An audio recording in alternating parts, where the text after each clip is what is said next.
G'day and welcome to the Ball Boys Fantasy Basketball Podcast. Today we are talking some draft, the 2022 Ball Boys Big Board. Let's go! Jordan open.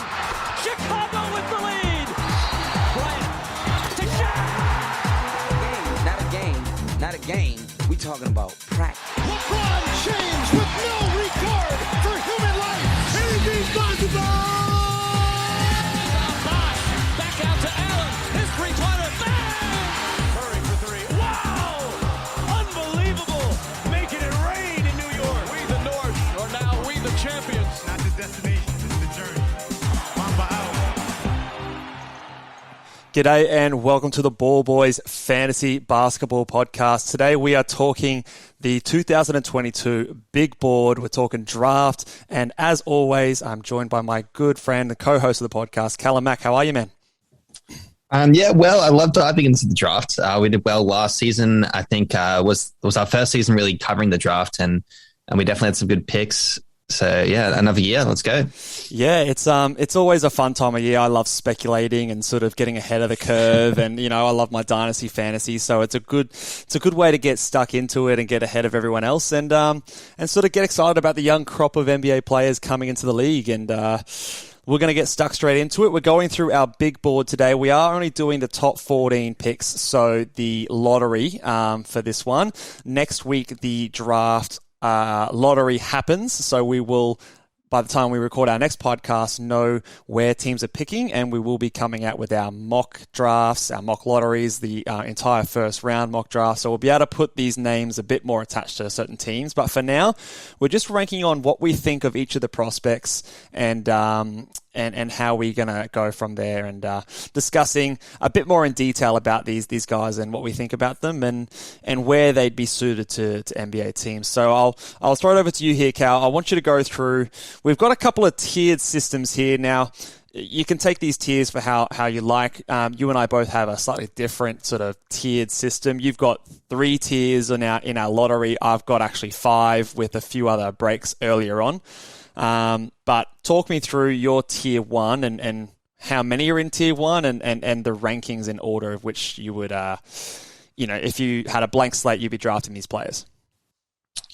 So I think similar to last year, we had a tier. I think both of us had a tier 1 that was 4 or 5 players. So similarly, I've got 5 players in this tier 1, and I really think, I guess there probably is maybe 2 or 3 players that more are the number 1 pick so far, but I do see the guards in Ivey and Sharp as also.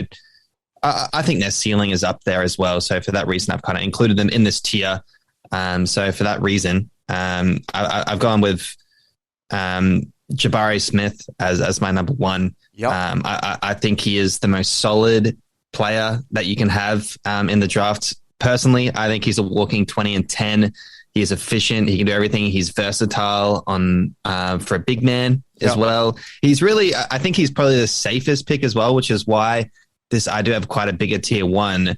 I think just probably getting the safest pick of all of them makes sense for a number 1 pick. You want someone that can be a core piece for obviously a very long time. Yeah, I would definitely agree with him being the safest pick, and he definitely features quite highly in my rankings. Before I go through mine, let's go through the rest of your top 5 in order so that the everyone watching the video can see, but anyone who's listening to the podcast knows who you've got ranked and in what order. So I've got Paolo bonchero as my number 2. I then have Jaden Ivey, the guard, as my 3rd pick. Potentially Shaden Sharp, go on. Another guard as my 4th pick, and then Chet Holmgren as my 5th, all in that first tier. Yeah, right. Okay, fair enough. I'll go through my one. So my tier 1 is a little bit different. I've only got 2 players in the tier 1. These are probably the only 2 players that I would consider taking for the first overall pick, regardless of the team that's there. And in that tier 1, I've got number 1, which we'll discuss quite shortly. I've got Chet Holmgren as my number one man, who's obviously your number 5 guy. So a little bit of a difference in opinion there. Look, still in tier 1, and I think he is obviously number 1 pick worthy. I'm just not quite as high, but please go on. Yeah, and then I've got Jabari Smith Jr. at number 2, who are my two tier 1 players. I'll give you a sneak peek of my next tier, which is tier 2. I do have Paolo, Bonchero, and Jaden Ivey sitting in that next tier at 3 and 4. So with the exception of Shaden Sharp, which we might cover a bit later, our top tiers, that grouping of that top 4 or 5 players are very similar. I guess probably the biggest difference, and we'll touch it on now, Chet Holmgren. He's look, I can totally kind of understand that we would have a difference in opinion here because he's such a weird prospect, isn't he? Like he's super unique. He's obviously someone who is. He's got his criticisms. Obviously, the skinniness comes to mind, and the self-creation, and obviously the lack of strength, and there's question marks. He moves kind of awkwardly a little bit up and down the floor. But what are your thoughts and your reasoning as to putting him down at a 5th at the bottom of this first tier? I think he may be somewhat limited in the NBA game. We saw him block a lot of shots in college. I still think he'll get a reasonable amount of blocks in the NBA.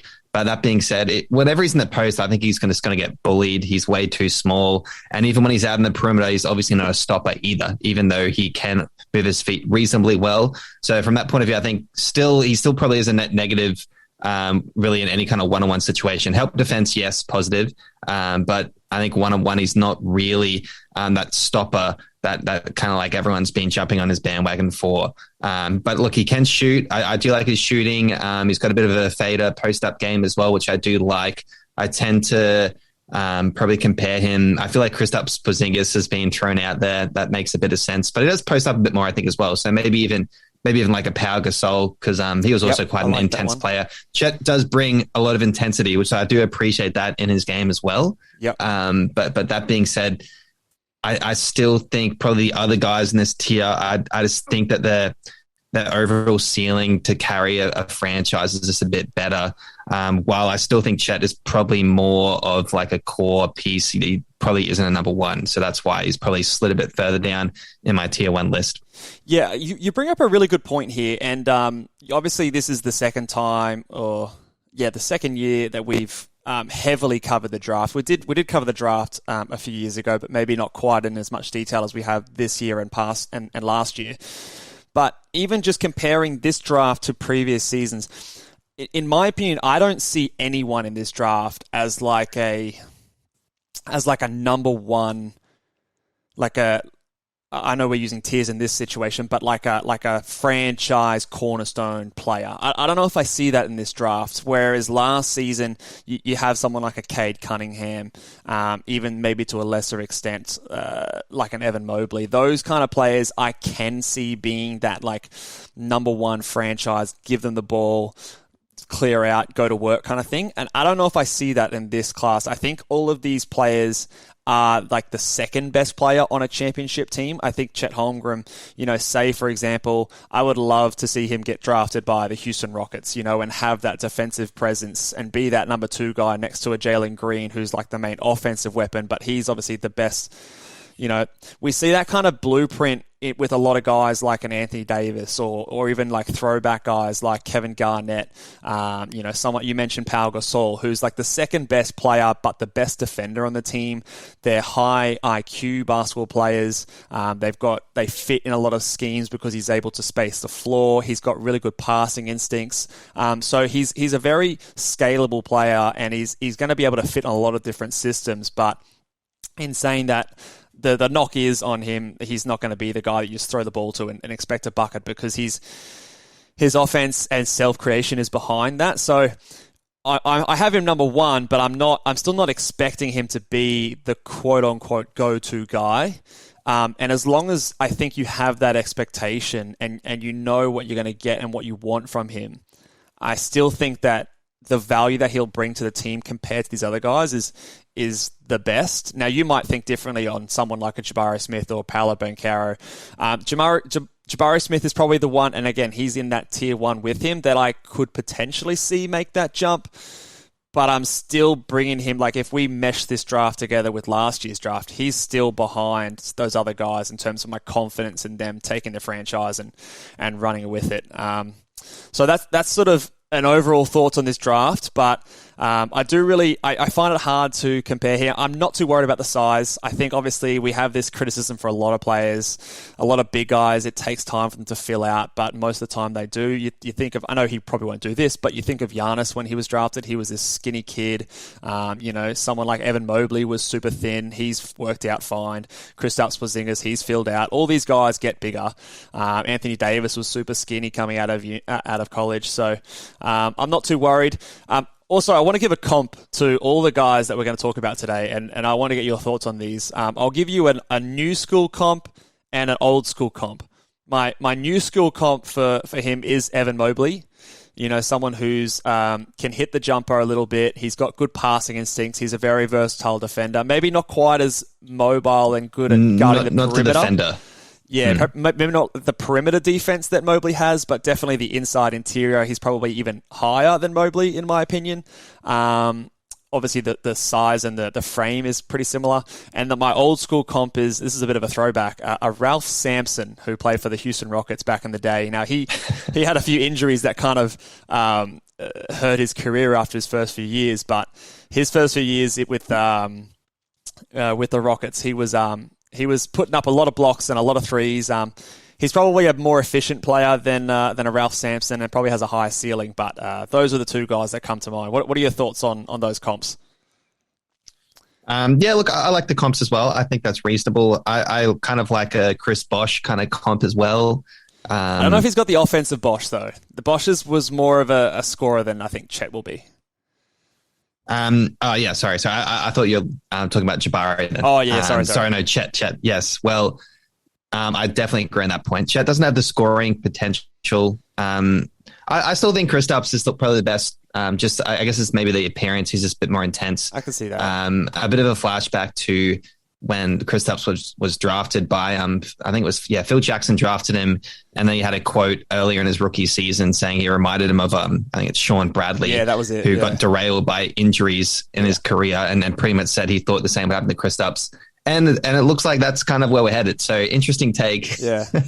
Chet has a similar body. So I think you have to be maybe a little bit worried what kind of, if he does put on weight, if there is some injury risk with him moving forward. And I did take that into mind when I did put him at my number 5 pick. Yeah, fair enough. I find it hard to project health in a player, especially this early in the season. If they haven't shown any injuries in the previous level, then I'm not taking too much of that into consideration unless they've got a history. The only thing I would say about that Kristaps comparison is I think he's a much better defender than Kristaps.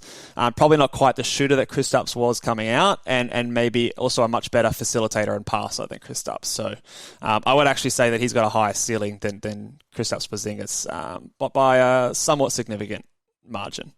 But let's go on and talk about the next guy. Your number 1, my number 2, Jabari Smith Jr. We both probably are pretty in line in thinking, I think, with this one. I think he's the safest pick in this draft. And if I had any question marks over Chet, I would be very happy to select Jabari Smith. And I think he fits pretty much any team in the NBA. Prototypical 4-man. I'll throw some comps your way. I've already had Chris Bosh. So Chris Bosh is my Jabari Smith. I think that's pretty reasonable. But yeah, go on. My favorite one is this is my old school comp. He reminds me of a 6'10" Ray Allen, which is kind of scary to think about. Obviously, we remember Ray Allen and romanticize him. He's like the second leading time 3-point shooter in NBA history. He'll probably get taken over by a fair few of the modern NBA players, but he's got that like really nice high release shot. And Ray Allen early on in his career was pretty good at getting to the rim as well. He's decent at defending. The modern day comp, I've got Jason Tatum with a little bit of an asterisk to say that maybe he's not quite as good off the dribble as Tatum, and maybe not quite as a facilitator. So a little bit less keen on that one there. But I do like my 6'10" Ray Allen comp. What are your thoughts there? Yeah, it's interesting. Obviously, Ray Allen back in his youthful days, I think it was the Bucks. He was super athletic, got to the rim a lot, and then really became into a shooter later into his career. Yeah. Jabari Smith, he's probably more of a super shooter versatile. already. I think it'd be great in even like a small ball lineup. You can go small with him at the center. And that really does suit this day and age. This league is really going in that direction. So, but he can also stretch the court, play the four. You can play it big. He really, he's just your prototypical. He's such a safe bet. I think he's a walking 20 and 10 every night. And I will say the one thing he probably really does need, which we kind of saw in the college tournaments, he was carrying his team, but he didn't really have great guards, and they did find it quite difficult to get him the shots that he needed. So I think at this point, unless he does get a bit better in terms of shot creation, you really would want to pair him with a pretty good veteran point guard or pass first facilitating point guard to really make sure you're getting the most out of him. Yeah, like I would love to see him on Detroit with Cade. I think that like if I'm them at number one pick, I'd take him over Chet Holmgren. So that's the reason that I'd have them in the same tier, because I could see, depending on the team that's drafting at that spot, I'd be happy to take either one of them. Would you say the same for the rest of your five? Like, do you think that it's like team dependent? And if I think it is, and that's why I've got such a big tier, because I think it really is team dependent. Okay. You might find someone who just wants to play the winning game and go over Shaden Sharp just because of that potential. You mentioned before you don't think anyone's a number one option. Potentially that Shaden Sharp is that number one option. He was the best prospect coming into college, and that's why I've got a bit of hype around him. But or even a Jaden Ivey, maybe this one, they can want to get a guard. They don't quite believe in Holmgren as much as I do. He's super athletic. Maybe that could blossom into something. So, yeah. Okay, let's go on to the next guy that you've got, and my number 3 guy as well. I've been toing and froing. I with Jaden Ivey and Paolo bonchero. I've been flip flopping these guys for weeks now. I had Ivey up above him for a while, and then the tournament came around, and there was a lot of buzz around bonchero. I was kind of fighting it for a little while. But I think he's probably a safer bet than Jaden Ivey. I see some red flags with bonchero. I'm a little worried about the defense and the effort. I'm worried that he's not a super explosive athlete, and I think his game kind of like almost requires that. He's obviously strong and physical, and he's got a great, he's 6'10", 250 pounds, but he's not someone who's going to jump over you or blow by past you from what I've seen. So that kind of makes me a little bit worried, but I've just put him above Jaden Ivey just because he's 6'10", basically. There is some nice things to see there. As a comp, I sort of see him more as like a Julius Randle or like a less athletic Blake Griffin. I've seen some people compare him to like Carmelo Anthony, and I can't get around that. He's nowhere near the scorer that Melo is. The lack of defense might be good, but yeah, I see more of a Randall or a Blake Griffin kind of type. What are your thoughts on bonchero? Are you higher on him than I am? Yeah, I'm pretty high on him. He's got a lot of positive things that you look for when you go to scout things. Yeah, he does. And that includes, he can pretty much score from everywhere, interior scorer. He's got a good shot on him. He's got a pretty good ball handling skills, especially for someone 6'10". Yeah. He really is quite good. And he's also a good passer. So he's one of those guys. He's obviously, not in the league of Cade Cunningham, but he has a lot of tools in his bag. And for that reason, I think that's why he's gone so high on my list, just because he does have a lot of positives on display. And I think he could be a number one option. On a team, depends on who drafts him. But I could see someone that's really going all their chips with someone like bonchero. So I'm pretty positive. The one thing, the fault is the defensive effort, and that's what we've kind of what you touched on, and that is really his only negative that people have been mentioning. And I was watching some tape, and he is getting blown by here and there, and I do understand it. So he is 6'10", so he may have to have some kind of scheme based around that if it never really does shape up. But I think the offensive talent is still there. You see someone like a Luka Doncic, for example, he's nothing really defensively, but so incredible offensively. I don't think bonchero obviously is going to be on that level, but I guess that's some kind of cause. I still think he can be a pretty awesome player and have a lot of plays run through him with his facet of skills. Yeah, I think this comes down to just like a preference thing. I think the more I've done a bit more of this draft research stuff, I've really discovered my preference as like if I'm a team builder, if I'm a GM, and I mean, I'm wearing my Celtics shirt. Hopefully by the time this video comes out and you've watched it, we're up 3-2.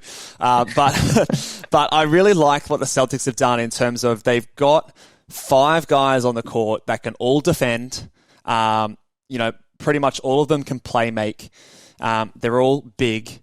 So I think when I'm building a roster, I really prioritize defense, or at least someone who's serviceable, if not a net positive on the defensive side of things. And I'm just worried about bonchero's ability to do that. Now, he could come out and prove me wrong. He has the physical tools, so obviously he's got the size. I do worry about his bit of lateral quickness, and I don't know how long. He doesn't appear super long to me like a Jabari and a Holmgren does, but that might just be because he's a bit bigger. That might be an optical illusion sort of things. I'd love to see his wingspan at the combine and his measurements and sort of get a better idea there. But I do just have that worry, but it's just enough for me to put him a tier below those other guys. I couldn't really get behind drafting him number 1. The only team that sort of makes sense the most might be like Orlando Magic, because they've already got a bunch of length and defense on their side, so perhaps he fits in a team like that. But even then, I think I'd probably rather Jabari Smith in that scenario, and just be a bit more confident with the shooting. I don't think he's a good enough ball handler and a playmaker to be the primary initiator. Like he's not Luka Doncic. He's a secondary playmaker on a team, in my opinion, or at least on a good team. And so for that reason, that kind of caps his upside in my eyes. But I still have him obviously 3rd overall, battling with that Jaden Ivey spot. I really like Jaden Ivey. I think the only thing that keeps him here is the fact that he's shorter than a lot of these other guys. You hear the comparisons, and this is my comp to him. He's like a Ja Morant, Russell Westbrook sort of type player. Obviously, super athletic, super fast, can jump out the gym. He's got good size, 6'4" at the guard position. My only question is he a point guard? If he's a genuine point guard and he can run the ball through him, he jumps ahead of Paolo bonchero, and he could probably be in tier 1 for me. But I don't know if he is. I don't know if it's like the offense he was in. Obviously, they had a few other guards in their team. Obviously we're not in those training drills or those workouts, so we don't have all the information. But I don't know if I think he is like a Ja Morant, a primary playmaker and a point guard on an NBA team, or if he's more of that, 2 guard that can do stints at the point. If he's that, then that's kind of where I see him, maybe even a step below. But what are your thoughts on Jaden Ivey and his upside? He's definitely has those flashes, doesn't he? He jumps out of the bloody floorboards. On the fast break in the open court, he is so deadly and lethal. When I first started watching him, I kind of actually got reminded a bit of John Wall, just with the explosion in the open court. He's awesome. He doesn't really have that passing. So I've kind of considered him more as a combo guard, not your leading point guard. Yeah, probably even more the 2. There are some flashes, I guess, with Westbrook with some of his moves. Even Westbrook, when he came out of college, had question marks of putting him at point guard. That's right. That's why I thought that Westbrook comparison was better. Now, hopefully he's got a better IQ than Westbrook, which has obviously been his downfall of his career, but he did kind of make that transition to point somewhat well. And so I think 2 pretty good. I've got Donovan Mitchell, I think is a pretty good comp. Yeah, I've heard that. Because he's a good combo guard, pretty athletic as well. So I think he could fill those kind of shoes, maybe a little bit more athletic. And then maybe even a Victor Oladipo before the injuries. I kind of see Jaden Ivey in that kind of ball house as well. Yeah. I really like him. I think he's got you hear he's like the son of like a WNBA player who's now a basketball coach, and I think his dad was a wide receiver. Like, the genetics are just out of this world, and obviously he's grown up in a basketball family, so he's you'd hope that the IQ was there and the basketball smarts are there. So I've got a soft spot for Jaden Ivey, and the more I talk about it, the more I'm talking myself into putting him over bonchero, but that's just more of my preference. I would love to see him go to a team where he gets a chance to be the number one point guard, but I don't see what that team would be with a lot of these players and teams picking at the top of the lottery. Maybe it's Indiana, and he moves to the point guard there, or they do kind of like a 50-50 split. I'm not sure, but I'm very excited to see Jaden Ivey in the NBA. Let's move on to the next tier. I know we haven't talked about your boy here, but in this next tier, this is where I place Shaedon Sharpe in my tier 3. And also in that tier, which you have in your next tier, I've also got Jalen Duren, who is my 6th ranked player. So before we get to Duren, we'll finish off with your tier 1 guy that we didn't mention in Shaedon Sharpe. Obviously, he's the mystery box. He's the guy that obviously didn't play in college. He came out of high school early, entered the draft under weird circumstances, said he was going to play, but obviously, there was a lot of hype around his draft pick. And obviously, when you're going to be a top 10 pick, you declare for the draft. It's a smart thing to do. Lock that away. But yeah, what do you think about Shaedon Sharpe? What have you seen, basically? Like, it's hard to know like what we've all watched and what kind of film and information we all have, because it's all a bit murky right now. I've been through a few of like some high school videos, and there was some like All-American game I saw him playing, something like that as well. And that's just because that's all that's out there, right? Yeah, he was the number 1 ranked player before the college season this season. He was the number 1 ranked, projected. He was the projected number 1 pick on ESPN's site for the 2023 draft. Just so the listeners can clarify that. Yeah. So projected number 1 pick for next year. He didn't go to college. He decided to stay in Canada. I'm not too sure what the whole reasoning was, but he pretty much just said, I'm just going to get ready for the season, essentially. And now he's declared. So we haven't seen him at all in college ball, but from what I've seen, he does honestly look like, it was a number 1 pick on ESPN for a reason. Yeah. The man can do everything. He's 6'6". He has crazy skills. He can shoot. He is probably one of the most athletic people in this draft, in my opinion. He reminds me a bit of Anthony Edwards with that respect, just because he is just a total athlete. Anthony Edwards is quite a unique specimen in himself, but I do see some shades of that in Shaedon Sharpe. So there's a lot of positives there, but it is really hard to classify him because we don't have as much footage on him, and there is a bit of hesitancy for that reason. Yeah, it is. There is that hesitancy because if you think about, this year's draft. So going into this year's draft, I know it's always been a bit weird these last couple of years with COVID and things like that, and limited visibility, and obviously it's still affected teams very much so this season. But going into this season, you had players like Jaden Hardy or Patrick Baldwin Jr., those guys who were the top-ranked prospects or up there in the top-ranked prospects. Ousmane Dieng is another name that comes to mind. That Nikola Jokic, not the NBA Nikola Jokic, but the other one.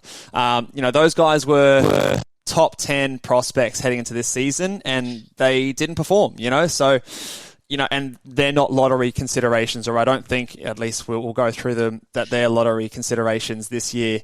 So it's hard coming out of high school and that kind of level of talent and projecting and skipping a step going straight to the NBA. Look, I think he can do it. Like from what we've seen, he's got the body, he's got the size, he's got the skills and athleticism. But it's just, I don't think you can select him over the 4 names that we've talked about so far with that risk involved. I think that those other guys are just more sure things. I've got him up here simply based on the upside. So if I'm say I'm an OKC or something like that and I miss out in the top 4, 100% I'm drafting Shaedon Sharpe just because he is just the highest upside player and I need a star if I'm that franchise. But there is some risk there, definitely. And, we haven't seen him in person, so we don't have all the information. I want to throw some comps your way. You mentioned, who did you mention? Anthony Edwards. Anthony Edwards, yep. Anthony Edwards is a freak athlete. Probably one of the best athletes we've had in a long time. So I don't know if he's got that level of athleticism. I think that's fair enough. Maybe I've got another comp, maybe like a Paul George. I think it's probably better.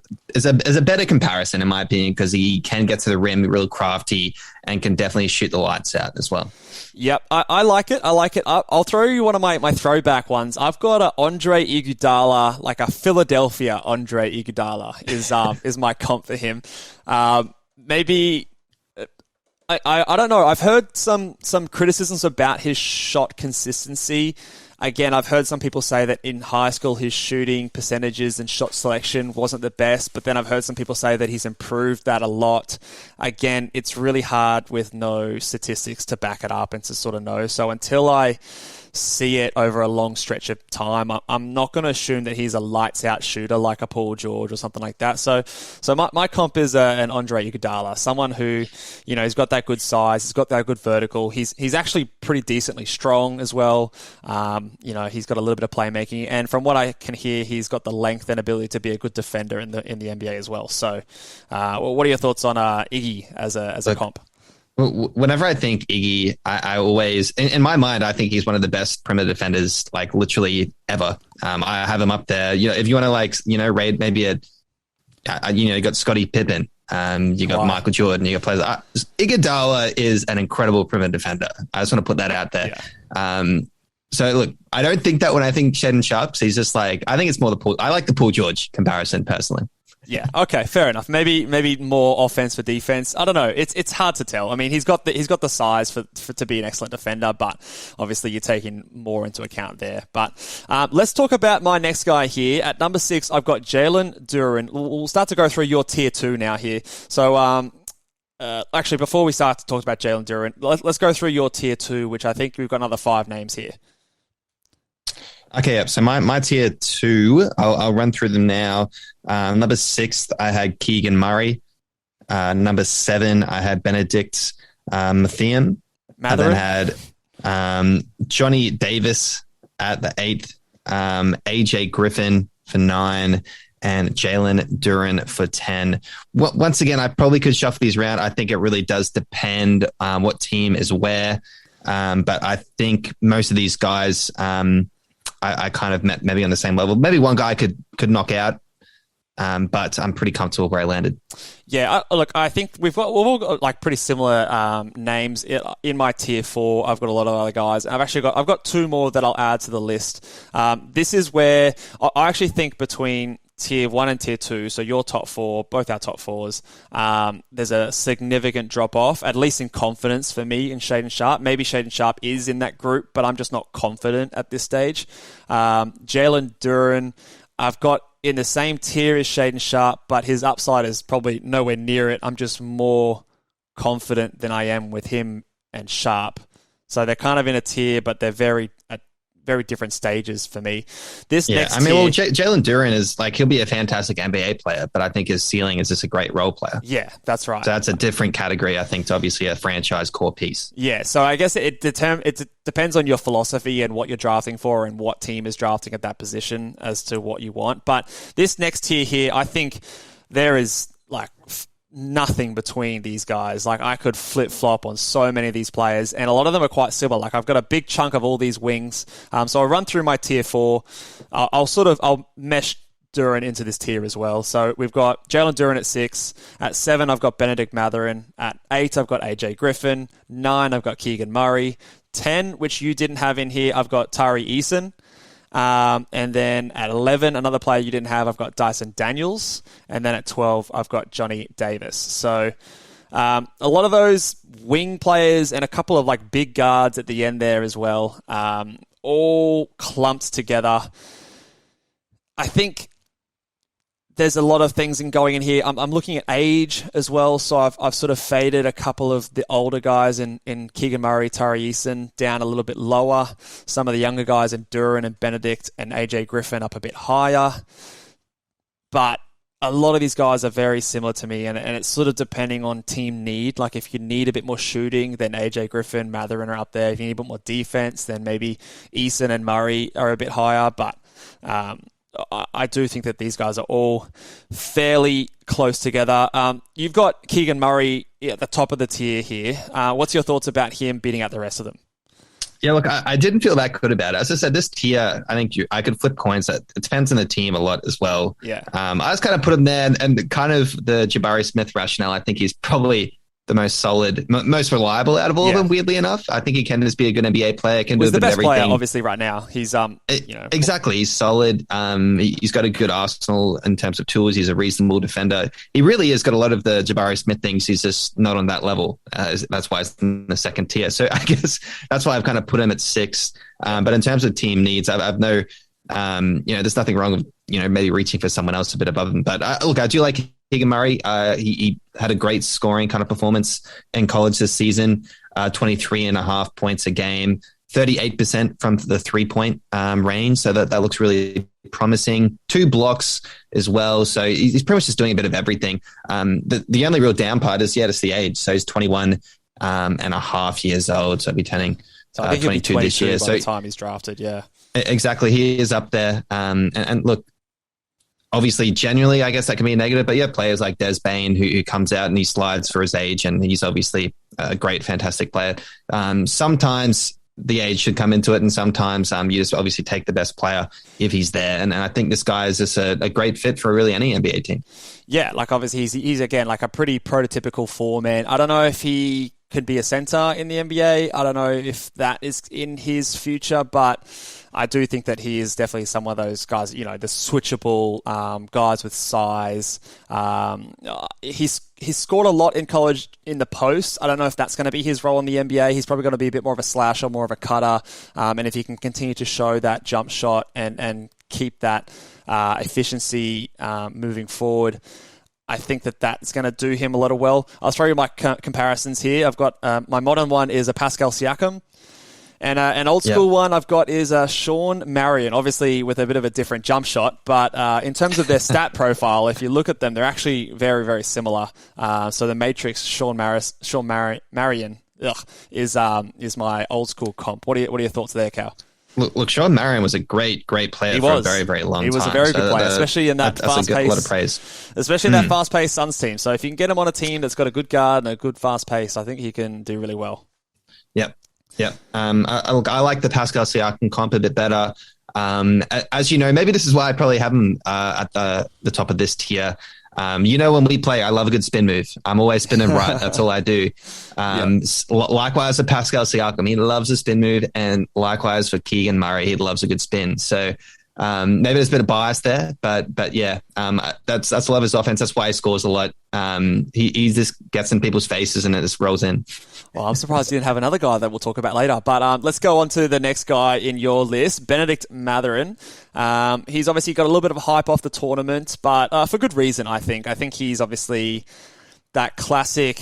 Now, we use the word 3-and-D a lot when we're talking about draft prospects. I don't know if the defense is quite there as much as the 3 is, but he's super athletic, he's bouncy, he's got a beautiful looking shot. I think he's obviously a younger guy than some of these other guys in Murray and Eason, but I think he's someone that should fill a role in pretty much any team in the NBA. Yeah, similar to Keegan Murray, I've gone with Benedict here because I think he's just a really safe pick. I think he's just going to be a solid role player. I think most of these guys probably will be role players within this tier. And Benedict, I think, he can shoot the 3 already. He's super athletic, and that should help on defense. His defense probably has a bit of way to go, but I think he's got obviously the tools there. So for that reason, I think he probably will get selected around this range. Just because of the things he's kind of showed. As you said, he did have a pretty good hot streak at the end. Look, 38% from 3 as well, 17.5 points is no joke in college basketball. So he's got a lot of positives there. So I think it's a pretty safe pick. Whoever drafts this guy has got a good core stone for a long time. Do you think the guys in this list are all-stars? Do you see any all-stars in this list? in this tier. In this tier, sorry. Yeah. I weirdly think my next pick maybe have that ceiling, but he's also got he's got a lower floor. So I think Johnny Davis, if everything goes well, could be an all-star just because of the flashes. Yeah. And he looks great. He can do some pretty cool up and under. He's a mid-range beast. But what comes to that is sometimes some bad field goal and things like that. So if someone really gave him the keys and said, go get yours, probably on a bad team, I could see Johnny Davis maybe being an all-star, but outside of that, I think in this tier, probably not. Yeah, I don't think I see any all-stars in here. I maybe an AJ Griffin in this tier. I think Jalen Duren, who for me is in a tier above, I could see being an all-star as well as one of the big guys if he really blossoms and hits his potential. I see him like a Robert Williams. Yeah. Do you think Robert Williams, for example, will be an all-star? I just don't think he would. On a number one seed team, he could definitely be, especially Robert Williams with a few more points per game. In my opinion, Robert Williams is one of the best defenders in the NBA.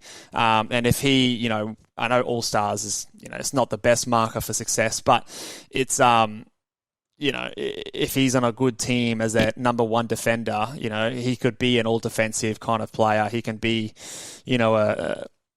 an all-star center in a league that doesn't have that many centers, good centers. I think he has that upside. Whether or not he gets there, I'm not super confident, but I do think that is a possibility.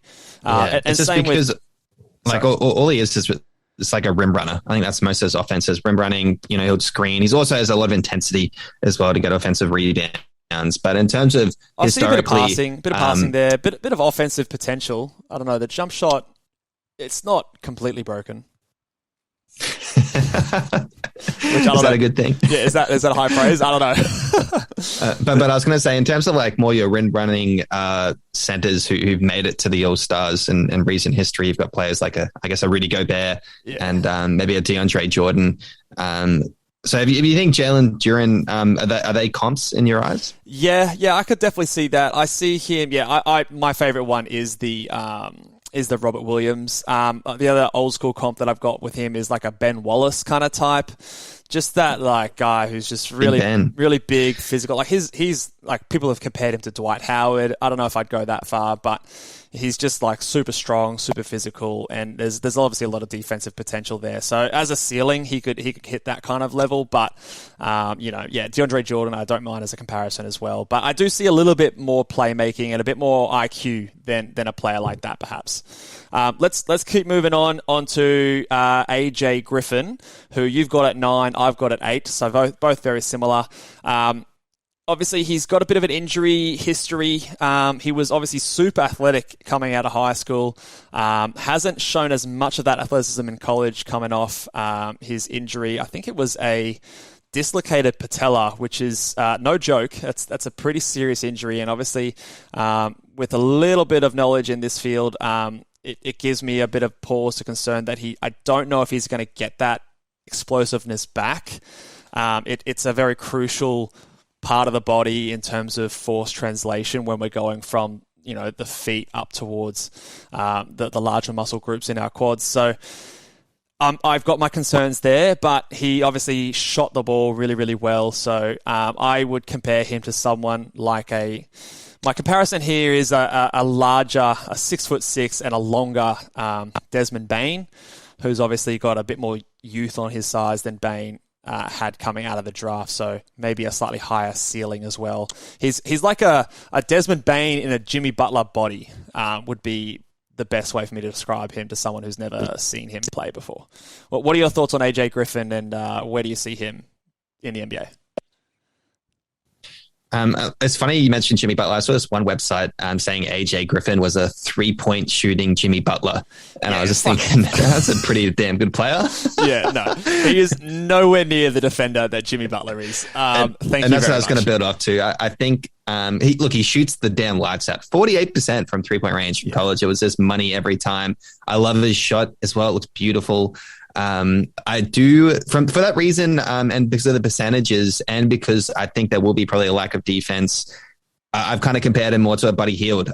That's kind of where I have him right now in terms of the floor, and hopefully if he becomes a better defensive player, he can become into a better player. But I think when I was watching that video of him on defense, he was getting blown by all the time. I think he was really struggling to stay in front of people. And look, yes, maybe he hasn't completely come back from those injuries because he did miss 2 full years with the knee and ankle injuries in high school. So maybe that has something to do with it, and he can kind of bounce back. He is only 18 and a half years old, so he is young. Super young. So there is, yeah, exactly. So like that's on his side, the youth. So maybe there is a ceiling there for him to really jump up. But when I put him on my board at 9th, I was kind of thinking to myself, this is just going to be like a 3-point specialist at this point, just because the defense for me definitely was not there.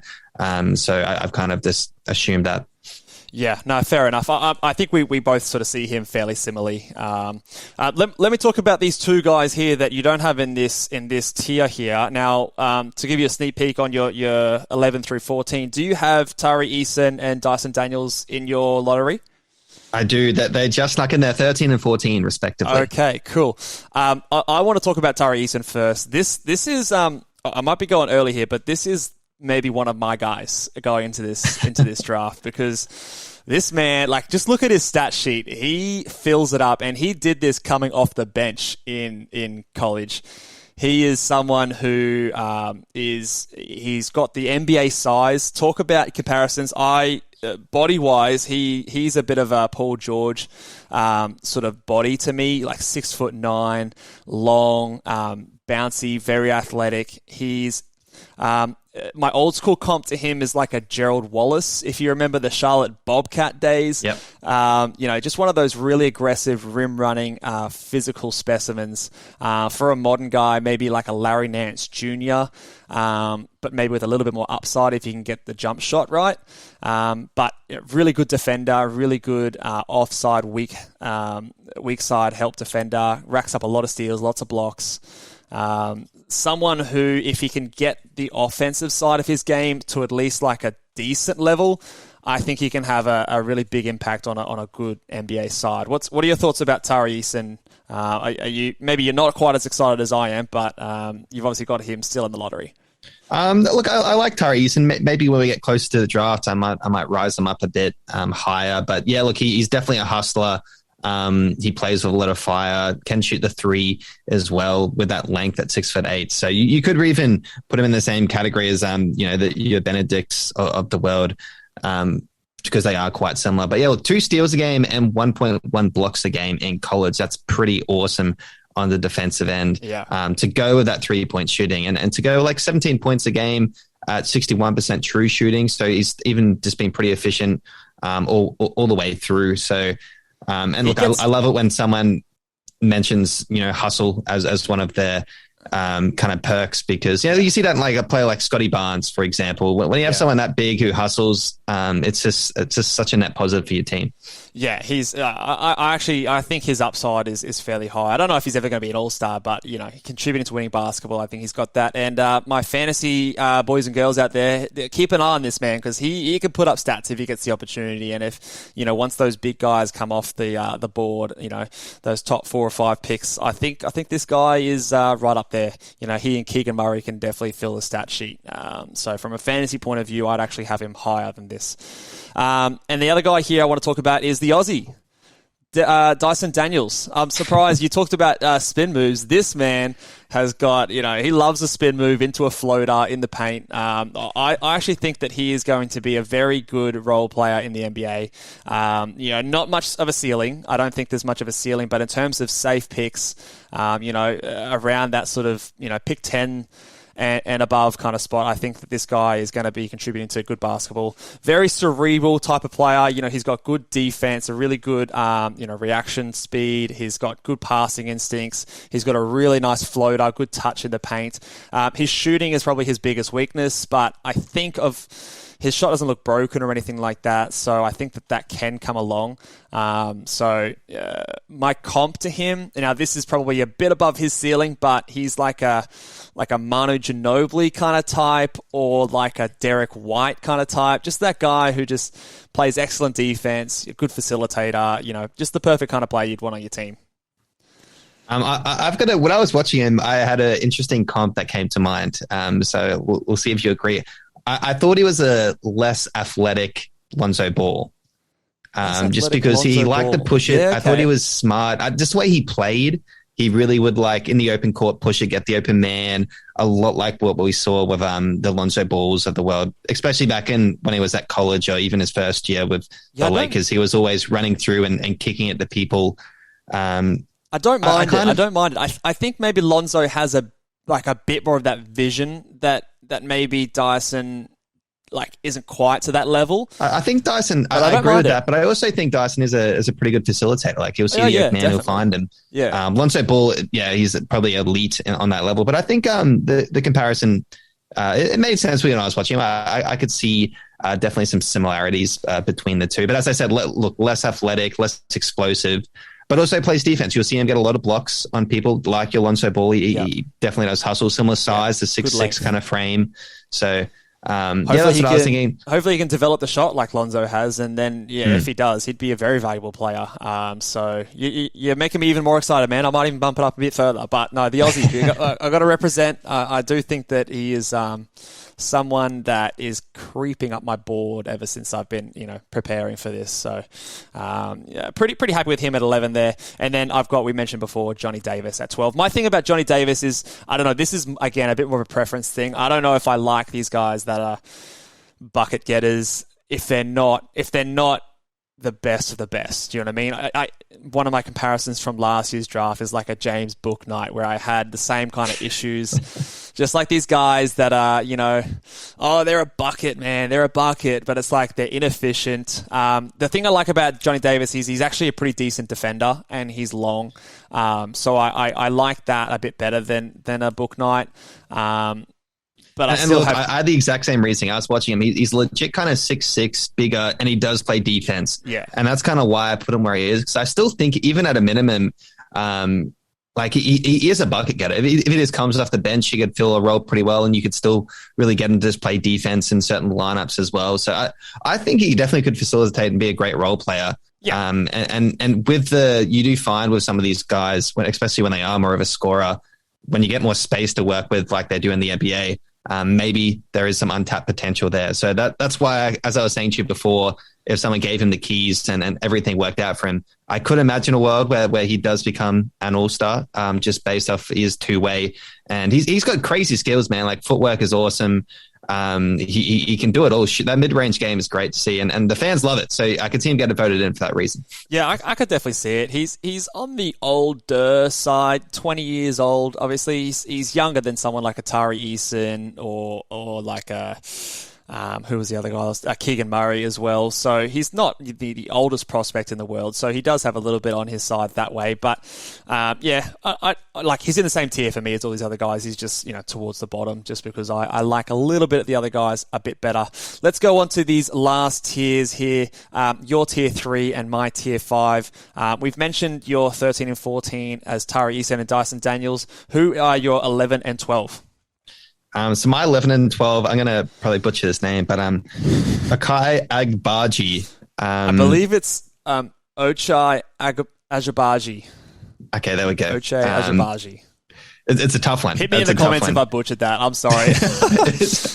That's probably the toughest name in the draft, I think, for sure. So look, he's my number 11, and then my number 12, I went with EJ Liddell, who I do like. But we'll talk about Agbaji first. I kind of think he's just that versatile wing. Everyone's looking for him. And that's kind of why I put him where he is. Yes, look, he is a bit older, which is probably why he is falling. But I think he's just got a lot of good tools. He can do everything. He's a great 3-point shooter, shot 41% from college, averaged about 20 points a game. So in terms of what he can do it all. He's a really good, versatile defender. He can slot into a team straight away, someone who needs help. So for that reason, a Des Bane comp, I probably think is a good one. He's not as probably built as Des Bane, but I think he's just someone who can come in straight away and really just make a positive influence on a team. And as this look, everyone wants wings, right? Everyone wants them. Yeah, I agree. I think he's a prototypical sort of wing in the NBA. I'm a bit down on his ceiling, so he won't make an appearance in my in my lottery. But in saying that, this next tier, I've got 2 players listed on the video here, but in actual fact, there's probably about 15 players that, like right now, like after these top 12 players, my confidence in a lot of these guys just dramatically drops. I think this draft, after the first 10 or so guys, it's honestly pretty poor after this. I could mix and match a lot of these guys personally. So I'd probably have Jabari, in that sort of middle to late teens in the draft, so mid first round, just depending on what you're looking for. For me, it's really just the age thing. I think I've got a few of these other guys that I think that will be better by the time they're his age, or at least have a bit of a higher upside. But if you just want, some of those competing teams that are trying to get a bit better, that want an immediate impact, then he definitely can do that. He's had a big showing in the tournament and put some really big clutch shots, and he's got good size at that position. So I think he's a good role player. I don't know if maybe he can be a starting player in a good team, or a good rotation player on a great team would probably be where I'd peg him, but I don't see much more upside than that personally, which is sort of why he falls a little bit further behind some of these other guys. Yeah, look, I put him here just because I know someone probably will grab him around this range, just because it's the wing that's athletic and can shoot threes, it's whatever and everyone wants it. Yeah, everyone wants it, that's for sure. Let's talk about your next guy, EJ Liddell. Have you spent much time on EJ Liddell? I have. I like what he, in theory, what he could be. That's kind of what I'm going off as well. Yeah. I don't know if it happens. I think it's like we get enamored with these like 6'7" guys that, could potentially play like a big power forward or center and block shots and switch, and, Draymond Green's everyone's favorite name to throw out there. But yeah, I don't know. I just think that combination is so rare to actually pull off that I just doubt it works. But if it does, I don't know. Would you agree? Yeah, look, this guy plays hard, man. And that's what I like seeing about him. He's like the master of the chase down block. The amount of chase down block highlights this guy has is ridiculous. Hence why he averages 2.6 blocks a game in college, which is pretty crazy. That's a pretty high number. And at 6'7", that's pretty impressive. Yep. And he's built like a house as well. He's just a big dude. He's a bit older, 21 and a half. So he is probably sliding in drafts a bit for that reason. But I think he's got a lot of the fundamentals there. He averaged, almost 20 points, 19 and a half, with those blocks, 8 rebounds, and could shoot the 3-pointer pretty well, 37.5% from the line. So I think that's pretty good tools, especially with such a frame that definitely has the potential for the small ball lineup. I can see like his body type kind of remind me a bit of like a PJ Tucker, but he's just like goes after blocks it more a bit longer, and obviously a bit more aggressive in terms of on the offensive end as well. So there's a lot of positive signs there. I think he really could be a great role player in this league. Yeah, I don't hate it at all. I think, like I said, these guys are all very much clumped together for me. And, I usually like to release my big board, 1 through 30 before the draft, and I could easily have him swapping in and out. There's a lot of guys that I'm still not very sure about that are coming into this kind of range. They're not going to make my board, but a shout out to players like TyTy Washington, Ousmane Dieng, players who we saw, by the way, in person. We saw him early. We saw him early in the season, and he was not doing as well at that time of the season, but he had a very strong finish to the NBL season, so did put him back on the maps. Players like Patrick Baldwin Jr., which I have no idea how to evaluate, Kendall Brown, all these kind of guys. Jaden Hardy is another one who I'm finding really hard to peg down. All these guys are in that kind of mix for me, but the 2 guys that I've slotted into this spot at 13, I've got Jeremy Sohan. And at 14, I've got the center from Duke, Mark Williams. So I'll start off by talking about Jeremy Sohan. How much work have you done with Jeremy Sohan, and was he close to making your lottery there? He was in consideration. He was definitely around that mid-teens for me personally.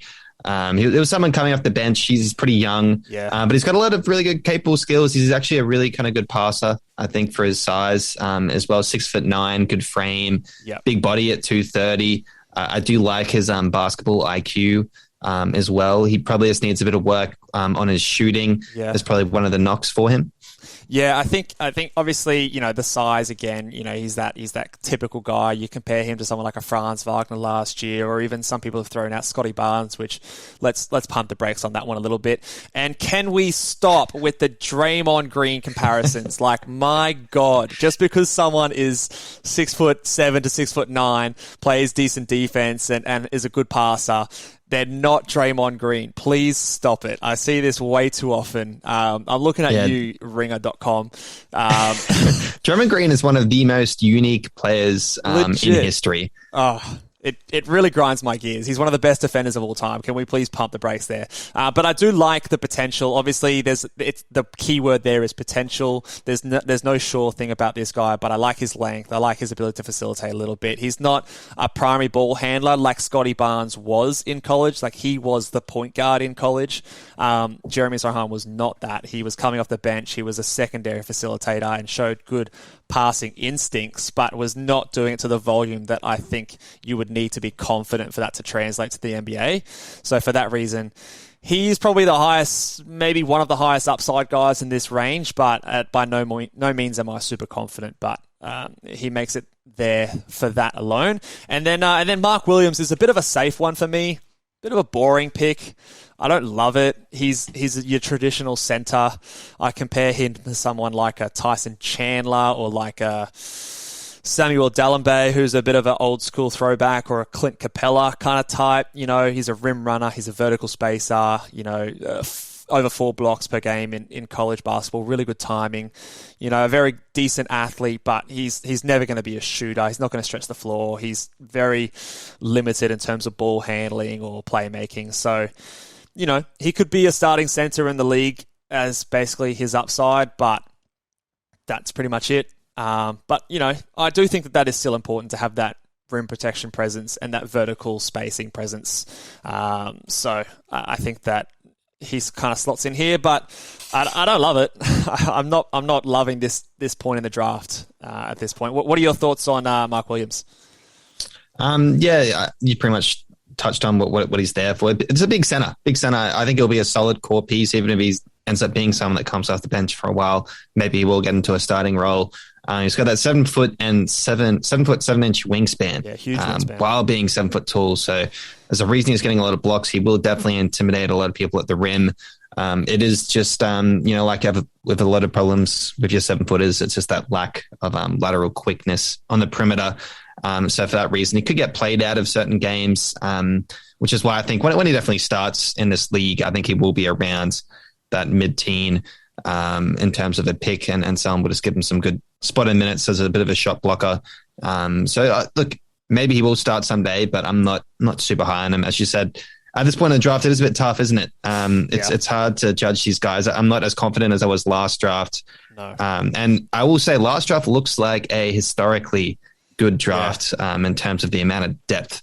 Last year going into the 20s, man, I was like, man, this guy could be a starter, like maybe even make a couple of, there was some guys in there, there's some guys that I still think, we haven't seen much of, like some of the young dudes that were playing that I still think, there's a couple of guys on the Hawks that we haven't seen. Don't count out Book Night. You're throwing some hate. He's still young. I don't know about Book Night, but a few other guys that I am keeping my eye on, and I do have some high hopes for. So, that'll do it for us today, guys. Make sure you drop a like if you're watching along on YouTube. Make sure if you're listening along on Apple Podcasts or Spotify, give us a good rating. We love to talk about the draft, so if you love draft content, make sure you're subscribed and you look out for our future videos.